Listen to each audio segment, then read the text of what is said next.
guys, welcome back to Domicom channel. I'm here with a bat rep for a mission that I created specifically for the Dirt article.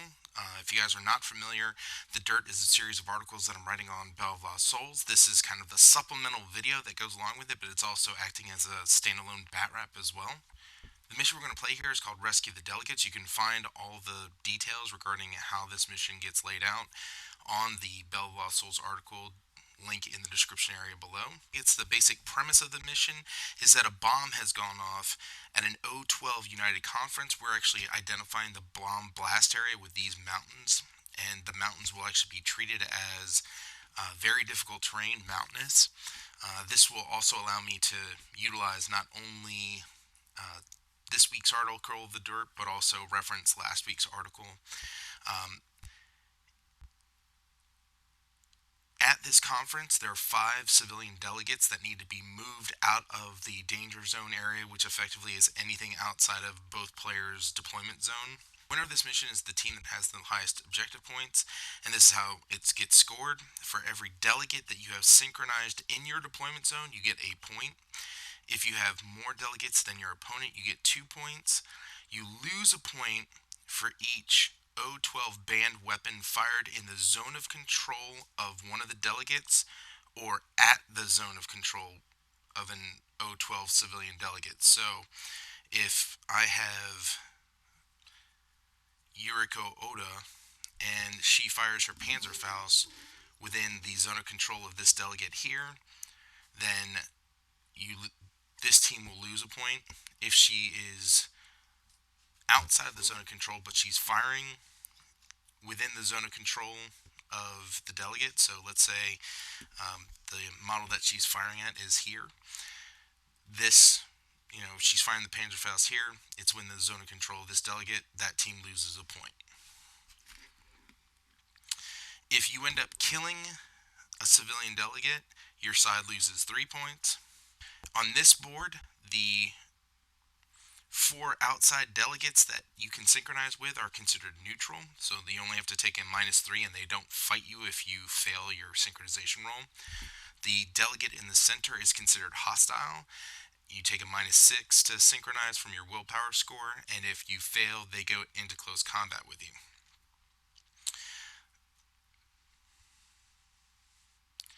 The models we're using for the various delegates include the Tohad delegate, which can be used as a civilian model, Angus from the Direfo set, the Marine Engineering Officer, and the Comtech.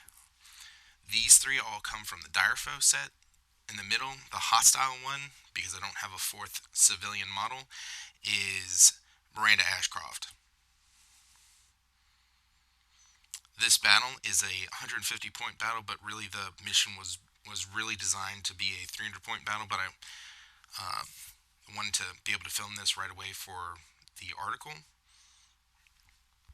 And this battle is Yu Jing versus Haqqislam. We went ahead and rolled, and the Haqqislam team won the leadership face-to-face roll, and because of their smaller numbers, they've decided to go first. The Yu Jing army decided that they would force Haqqislam to deploy first, and we will go ahead and get into the deployment phase. Alright, the Haqqislam side consists of a Jamazan sniper, 2 Lasiques, one with a viral rifle, one with a viral sniper rifle, a Gulam lieutenant, a Rajik with rifle light shotgun, and a Gulam with a Panzerfaust rifle and light shotgun. The Haqqislam side is going to deploy everything but the Jamazan sniper, and since the Rajik is a AD troop, that won't be deployed either. These 4 models will.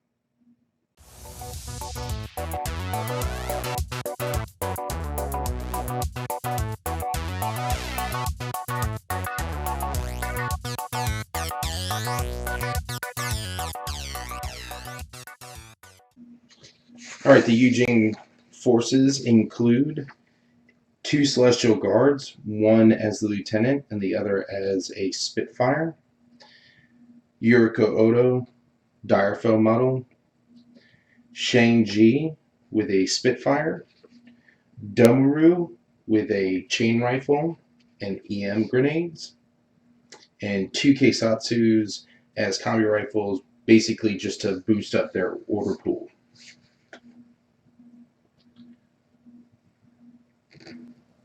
For the Yu Jing deployment, they are going to leave Yoriko Odo as the model in reserve and deploy everything else.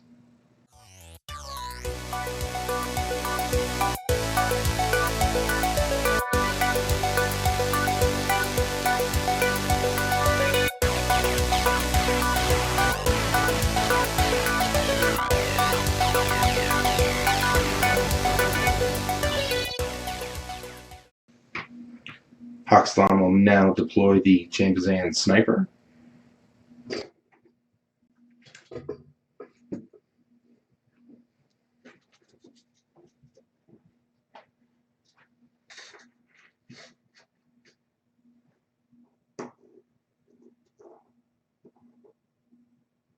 And now, Yu Jing will deploy Yoriko Odo.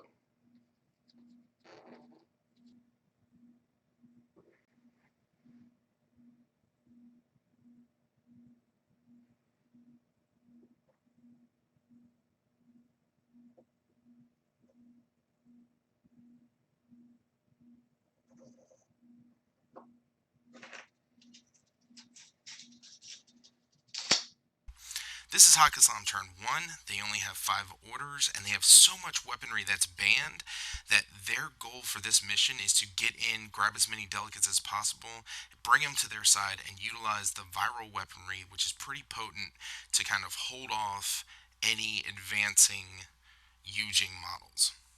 Without further ado, the first thing that's going to happen is the Rajik is going to go ahead and use his own order to come in on the table edge right there. The Rajik moves 4-2, so he'll go ahead and spend one of the Haqqislam orders, hugging the mountain, so as to stay out of line of sight from the far side Keisatsu. Continuing on with his first order.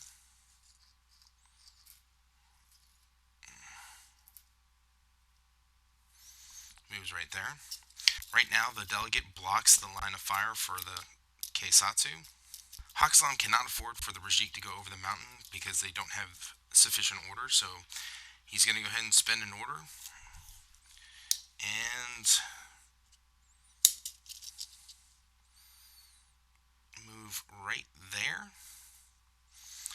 which will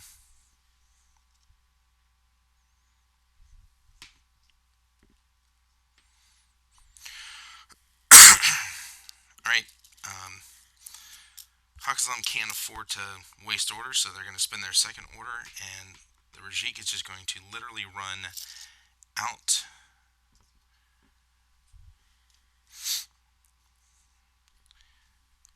maintaining either the container or the delegate from the far side Keisatsu. This Keisatsu here, though, has line of sight and declares an arrow of firing. The Rajik, because he is too close to the delegate, will not choose to use his shotgun, but instead use his rifle with normal ammunition. It's probably going to be in his +3 anyways, but let's go ahead and find out. Okay, measuring from the Keisatsu to the Rajik is just slightly over 9 inches, so it was actually a good call that he did not use his shotgun.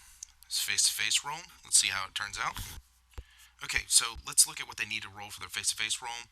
The Rajik has a ballistic skill of 12. He's going to be firing at a +3 for the range band, -3 for the cover that the Keisatsu gets, so he'll be firing at his base ballistic skill at 12.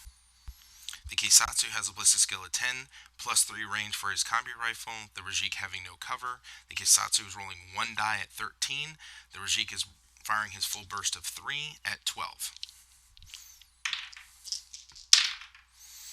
In this example, the Rajik gets a 7, 1, and 16. The 16 is too high, so we'll take that off the board.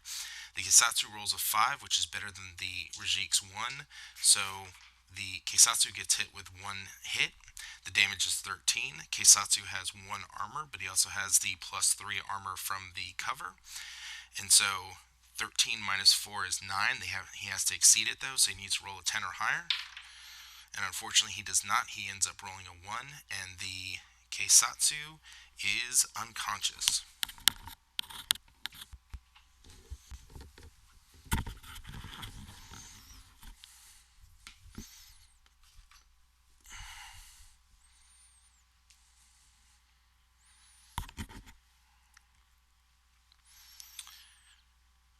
The Rajik is going to go ahead and attempt to sync up with the delegate by spending another order, moving into base-to-base contact, and now must roll willpower -3 because the civilian is neutral.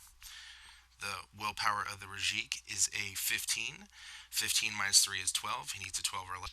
Okay, so with the third order, the Rajik is going to get into base-to-base contact and leave. And while he's in base-to-base contact, he will attempt to sync. So it will look something like this. He has 1 inch there, and then he'll move 3 inches back. So he'll end up moving to the delegate and then move back 3 inches. And while he's in base-to-base contact, he will attempt to synchronize. Because this is a neutral model, not a hostile model, it's his willpower -3. The Rajik's willpower is a 15. He needs a 12 or less. He rolls a 1. The delegate is now synchronized with the Rajik. Haqqislam will spend 1 more order.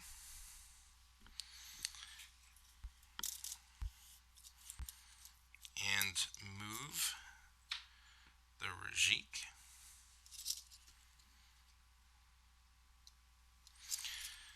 as well as the delegate who is synchronized, basically allowing the delegate to be moving cover for the Rajik from the Keisatsu that's farther away. Moving the second half of his order and the second half of the civilian order.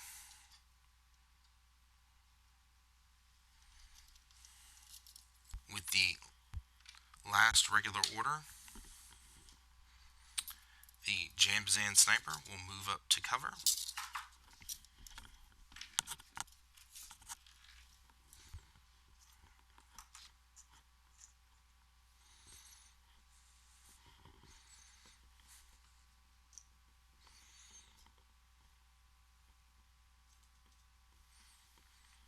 And will drop the second half of his order. It is now Yu Jing's turn.